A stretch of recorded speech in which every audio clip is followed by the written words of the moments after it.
I'm Curran Bhatia talking to Adam Kownacki. Adam, thank you so much for joining me. Thank you for having me.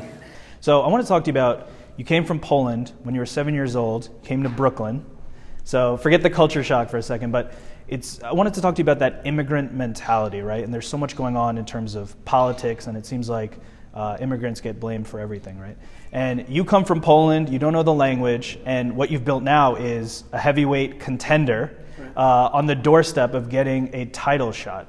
So what do you think about that, the hard-working immigrant mentality and what you've been able to do with your Polish culture? Right. I mean, coming here was lucky. My parents got lucky. We applied for the green card lottery, and they won. So they packed the bags, everything we had in Poland, and came here. And it was the right choice. My parents took a risk to give me and my brothers a better life, which we were proving to. I mean, I'm a top-ranked heavyweight fighter.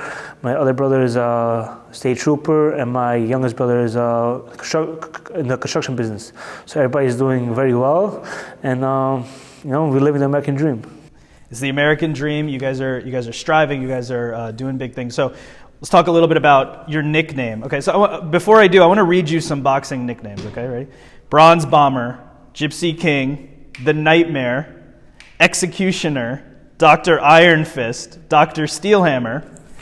These are tough, menacing names, right? And then we have Babyface. Do you ever think about, your nickname and maybe getting something a little bit more tough? Maybe eventually, because in the beginning it worked very well. Because I came into the ring a little chubby with the daddy bod.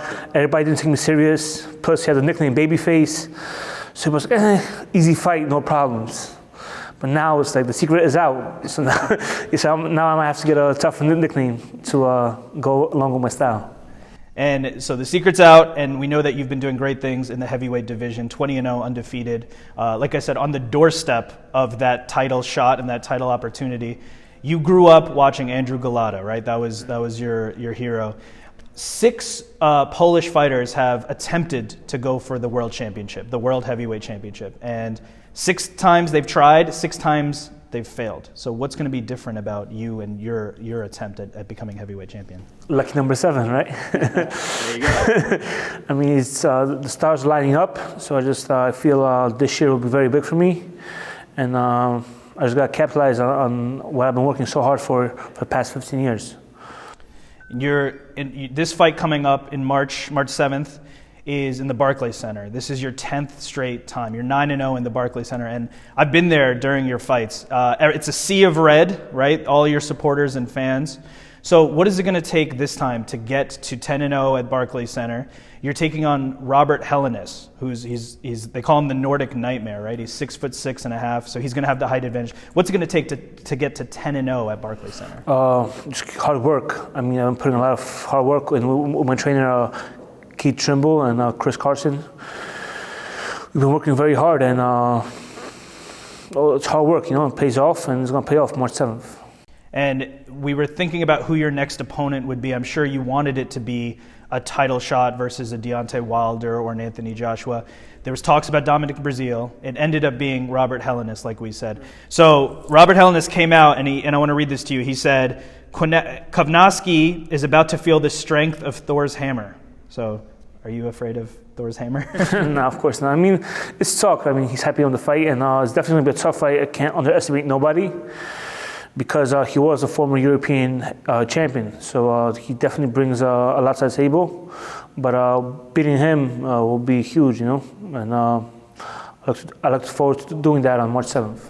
And we said Robert Helenius has the height advantage, right? 6'6.5". He's going to have about 3.5 inches on you. So are you bringing in tall sparring partners? Are you bringing in rangy people to practice fighting a taller opponent? Yeah, right now we have a kid from Poland, actually.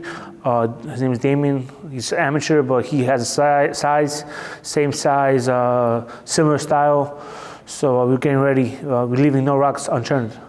And as I was saying, when they were discussing your opponent, the other person they talked about was Dominic Breazeale. Now we know Breazeale, he had the loss to Deontay Wilder. But recently on social media, I'm sure you saw this, Breazeale puts up a picture of a duck. He puts the caption, and I'm going to read this to you because I want to get your response. He said, now he, talking about you, wants to fight a washed-up dude instead of giving the fans a heavyweight slugfest and fighting me. Go ahead and pad your record and stay safe. That's Dominic Breazeale talking about you. So what's your response to Dominic Breazeale? Listen, we offered him the fight. He outpriced himself. He was looking to cash out on his career because he knew what was coming to him. So talk is cheap. We made an offer, or I told my managers to try to get the fight. He outpriced himself because he knew that would be his final payday, and decided to go a different route, But it's not a padded record. Robert Helenius is a tough opponent. And it will be a slugfest because Adam Kownacki is must-watch TV, and you're going to see that on Fox come March 7th. And we know that you are a come-forward fighter. You're dangerous for any opponent. So what I wanted to ask you about was, I know that your goals in this sport, you want to be heavyweight champion. And Anthony Joshua last year was supposed to take on Big Baby Miller. Big Baby Miller tested positive. They needed a replacement opponent. And they came to you and they offered you this fight with Anthony Joshua. So why didn't you take the fight with Joshua? Because that was your opportunity to become world champion. I don't think it was a real offer. It was just hearsay to have the name clear that they offered the fight to me. I mean, there was no paperwork. I mean, it was also 6 weeks out. I feel like in order for that kind of fight, I want to be prepared and not be treated like a sub-in. But also I wasn't in shape. I just fought. I took some time off. I went back to Poland to get some stuff, and it just wasn't the right timing, So it wasn't the right time for you, but Andy Ruiz stepped in. He had just fought 41 days before. So when you watched Andy Ruiz upset Anthony Joshua on June 1st, did you look at that and say, oh, that could have been me? No, it's hats off. I mean, he did a great job. He capitalized on the opportunity, and now he's going in the history books as a world champion, which is something I want to be. He's the first Mexican world champion. I want to be the first Polish Mexican champion. So it's definitely something showed me that he could do it, that especially somebody with a daddy bod could achieve. Right. And so no regrets at all when you look back at that situation? Of course not. I mean, it's life.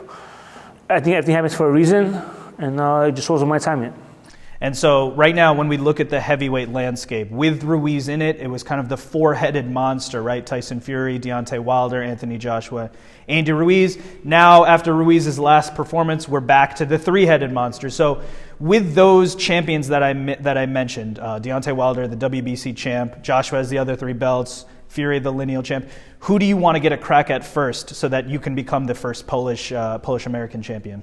And my goal is to be heavyweight champion. So doesn't matter. I mean, obviously, it's gonna be, I hope it's the winner of Tyson Fury and Wilder, because I feel I rank them the highest right now, because I feel Joshua has something to prove after his fight, and then he didn't knock out Andy Ruiz in like spectacular fashion. I mean, he boxed for 12 rounds. He did a great job doing that, but he has a question mark next to his name.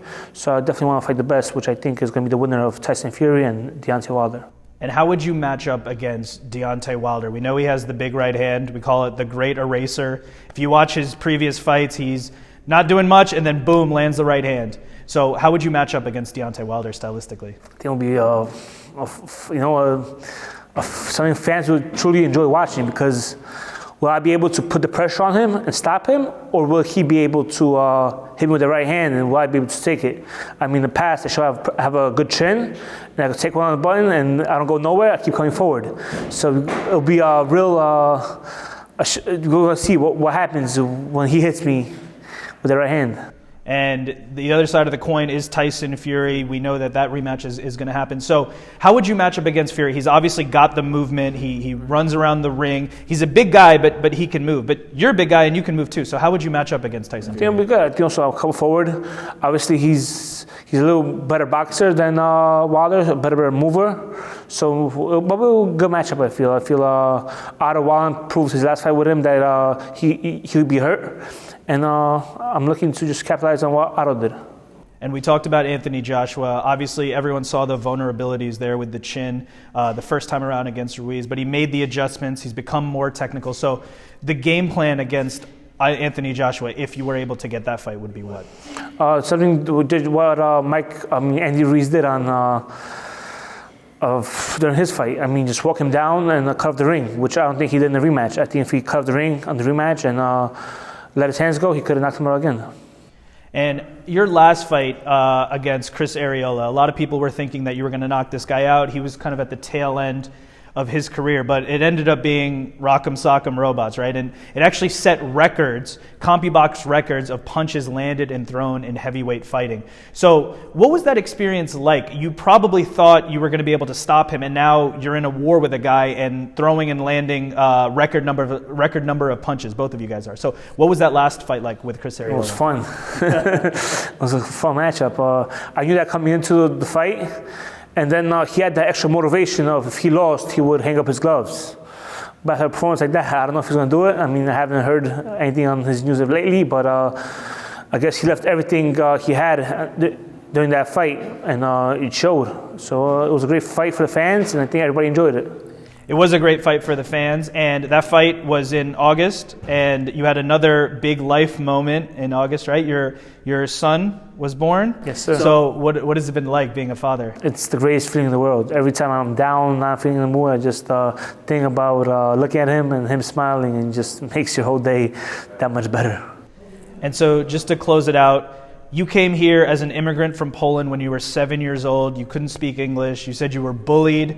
And now you're on the doorstep of challenging for the heavyweight championship of the world. So when you look back at everything that you've achieved, do you take pride in what you've achieved, and is it the American dream? Yeah, I think so. I mean, I'm living proof, right? If you put your mind to it, America gives you the opportunity to accomplish whatever you plan on doing, and there's no better country in the world. Well, Adam Kownacki, best of luck to you. You have a big task ahead with Robert Helenius on Fox March 7th, and then hopefully we can see you in a title fight sometime soon. Thank you so much for the time. Thank you for having me.